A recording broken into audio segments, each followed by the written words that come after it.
Matthew chapter 9. I use the prompt, Matthew chapter 9, for the Google Gemini bot that I created previously and described in the preface episode. In Matthew 9, the tension between Jesus' authority and the traditional religious establishment reaches a boiling point. This chapter is a mosaic of scandalous grace. Jesus forgives a paralytic, eats with the scum, and heals the unclean. He is shifting the paradigm of what it means to be holy. Part 1. Who was Jesus? Matthew 9 reveals Jesus as the physician of the soul and the Lord of the harvest, the forgiver of sins. By healing the paralytic, Jesus intentionally links physical healing with spiritual authority. When he says, "Your sins are forgiven," in verse 2, he is claiming a prerogative that belongs to God alone.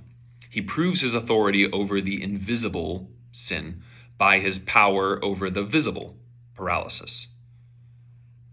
The bridegroom. Jesus describes himself as the bridegroom, verse 15. In the Old Testament, God is the husband of Israel, Hosea 2. By calling himself the bridegroom, Jesus is subtly but clearly identifying himself with Yahweh. The compassionate shepherd.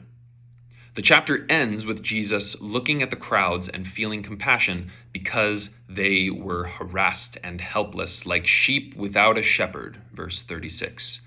He is the good shepherd prophesied in Ezekiel 34, who comes to search for the lost. Part 2, what was his mission? Jesus' mission in this chapter is mercy, not sacrifice. The great physician, he explicitly states his mission. It is not the healthy who need a doctor, but the sick. I have not come to call the righteous, but sinners, verses 12 and 13. His mission is a rescue mission for the marginalized and the morally broken. The new wineskin. Jesus uses the parable of wineskins in verse 17 to explain that his mission cannot be contained within the old rigid structures of Pharisaic legalism. He is bringing a new wine of the Spirit that requires a new way of living. Resurrection and renewal. By raising the ruler's daughter from the dead, verse 25, he demonstrates that his mission is ultimately to reverse the curse of death itself. Part 3. How should Christians engage with the world today? Matthew 9 provides a blueprint for incarnational engagement. Proximity to sinners. Jesus didn't just pity the tax collectors, he sat at a table and ate with them, verse 10. Christians are called to move beyond judging from a distance to friendship in the mess. Engagement requires a table, not just a pulpit. Active compassion. Verse 35 says, Jesus went through all the towns and villages. He didn't wait for the broken to come to him. He went to them. Praying for workers. Jesus identifies the problem not as a lack of harvest, but a lack of workers. Verse 37.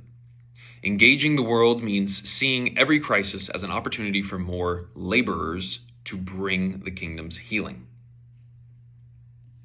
Part 4, modern America exemplifying Jesus. An example of this Matthew 9 spirit is found in harm reduction ministries and reentry programs for the formerly incarcerated. When Christians set up community centers in rough neighborhoods, not to preach at people from a distance, but to share meals, provide job training, and walk through addiction recovery alongside them, they are sitting at Matthew's table. They are the doctors among the sick, refusing to let social stigma prevent them from offering the new wine of hope and dignity to those American society often writes off as irredeemable.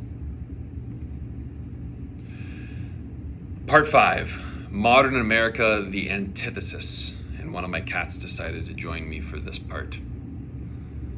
The antithesis is found in religious seclusion and judgmental gatekeeping.